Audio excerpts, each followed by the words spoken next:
now you have a completely different thing with Kirk, who says, I don't want to talk about, let's go, I'm going to play out this year and show you what I can do like he's done in the past.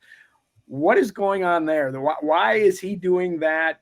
And I mean, you can put both hats on and try to figure out this situation, because I think it's bizarre. I think they should have gotten Kirk done by now, but I don't know the ins and outs of a contract. But if they definitely need him here, so why is this happening with their most important position player on the team? I think what happened there was they probably initially wanted to do the deal after he had his 13-win season, and they had come from behind wins, notwithstanding that awful last check down throw to TJ Hawkinson.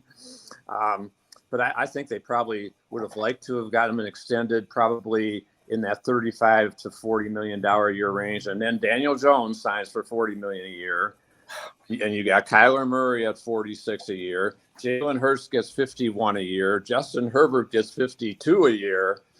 Lamar Jackson 52 a year. Joe Burrow's going to be there, and Mahomes is kind of waiting in the wings and is going to top all of them at some point when they restructure his deal, renegotiate his deal. So, I mean, it's kind of bizarre to think Patrick Mahomes on his $450 million 10-year deal now is probably about the seventh highest paid quarterback. Oh my gosh! When he's the best player. But I think the Jones contract in particular skewed the Cousins contract. And I think that then Kirk's camp said, hey, this guy has never been a Pro Bowl quarterback. And look at my career performance, my career stats. Now, yeah, Daniel Jones may have greater upside. And oftentimes in contracts, you're paying for the future performance. But Daniel Jones had one good season. Kirk has had several good seasons.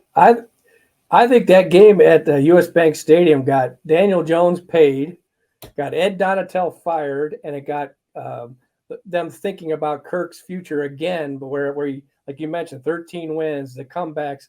His stats weren't as good as the previous years, but he played the position. I feel the best he's played it, because maybe there was a little bit more willingness to lead and risk take and do some things.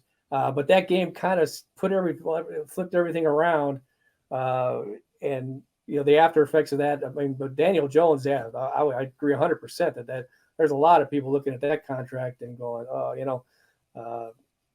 and Kirk, the dealing with Kirk's certainly is impacted, I think, by that. Yeah, and the Jones deal, I understand the Giants were in a tough spot. They wanted to keep both Daniel Jones and Saquon Barkley. They couldn't franchise them both. And so they paid Jones a little bit more to get it done, and so they could franchise Saquon and deal with the repercussions of the running back market and him threatening to not show up, which he wisely did show up and took a little bit more money and incentives to get the deal done. But we know about running backs being devalued and how that's affected everybody, including Dalvin Cook today. But yeah, the Cousins situation really, I think is a little bit problematic. And I agree with you. I think not only that game against the Giants, it might have been the last two plays against the Giants. Right.